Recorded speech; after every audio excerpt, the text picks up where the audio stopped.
Hi అండి అందరికీ. ఈరోజు టమాటా రైస్ చేస్తున్నాను.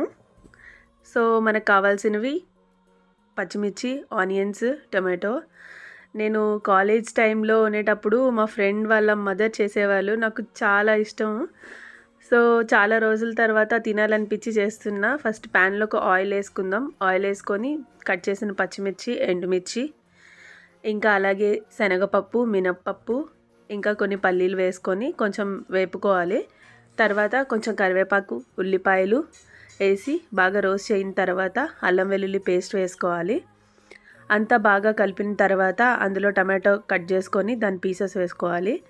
బాగా మ్యాష్ చేయాలి. టమాటోస్ని బాగా మగ్గాలన్నమాట. మగ్గిన తర్వాత అందులో పసుపు, ఉప్పు, కారం, జీలకర్ర పొడి, ఇంకా మసాలా పొడి వేసుకొని బాగా కలుపుకోవాలి. అందులో ఆల్రెడీ కుక్ చేసిన రైస్ వేసేసుకోవాలి. నేను ముందే రైస్ పెట్టేసుకున్నా. సో కుక్ చేసిన రైస్ వేసుకుంటా. ఇది ఇన్స్టెంట్గా మనం చేసేసుకోవచ్చు అనమాట లంచ్ బాక్స్కి అలాగా. సో అంతా కలిపిన తర్వాత మూత పెట్టి ఒక 5 minutes ఉంచుకుంటే ఇంకా చాలా చాలా బాగుండే సూపర్గా ఉండే టమాటో రైస్ రెడీ.